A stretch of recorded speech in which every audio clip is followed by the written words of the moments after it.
one of the most difficult things we'll be called to do just relationally is to walk into spaces where people are overwhelmed with grief and try to provide some comfort and some ministry in that. It can be awkward, it can be overwhelming. What wisdom would you have for guys and how to comfort the grieving in those difficult moments? Yeah, I think the first thing that comes to mind is just to value the ministry of presence, which then causes you to maybe not speak more than you should. So, which is the second thing I would say. So just realize a grieving person, one of the best ways to minister to them is just sit with them. So if a pastor has not learned how to do silence and not use words to fill in the uncomfortable moments of his life, he's going to have a hard time doing that. That's a good way to expose that you don't know how to do that, and you got to learn how to do that.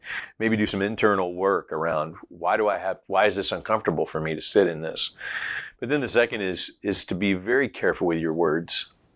I think, and again, these two things can feed off of each other in a terrible way. So I'm uncomfortable sitting in silence, so I need to use words to fill the time, and you say some really unhelpful things to a grieving person.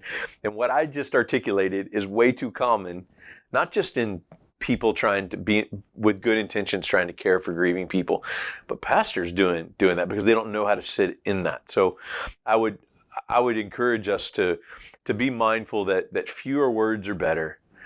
I'm sorry goes a long way. Romans says weep with those who weep.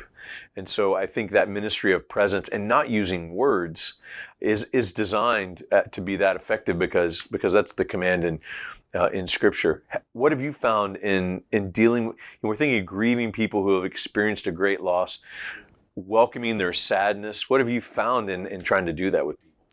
So in order to be comfortable in that situation, most of us have to spend time in that situation.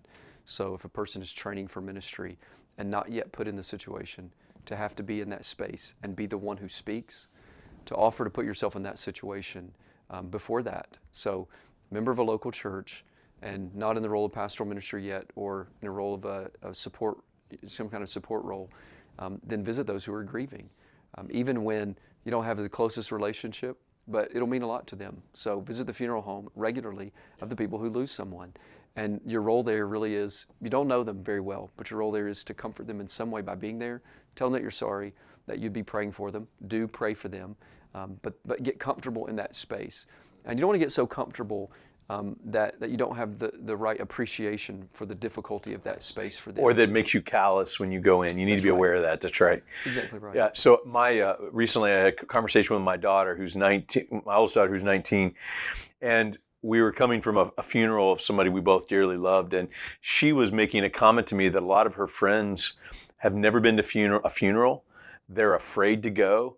And she was just commenting to me, she was just sharing her appreciation that we always took them to funerals as much as possible when they were kids. And of course, I'm the pastor, I'm going to be at a lot of funerals, but we intentionally did that knowing that putting them in that situation is part of learning how to just grieve in a broken, fallen world where there's loss and sadness all over the place. So I think the same is true for pastors, that we have to put ourselves, to your point, in these places and allow ourselves to emotionally connect, to try to know what it's like there, not be afraid of it. The same story. I grew up, my childhood years in the home. My dad was a pastor, and so I spent a lot of time in funeral homes, much more than the average person. And it just gives you a comfort for being there. And those spaces are difficult. And sometimes people are overwhelmed with their grief. But in those moments, we have to be able to sit with them.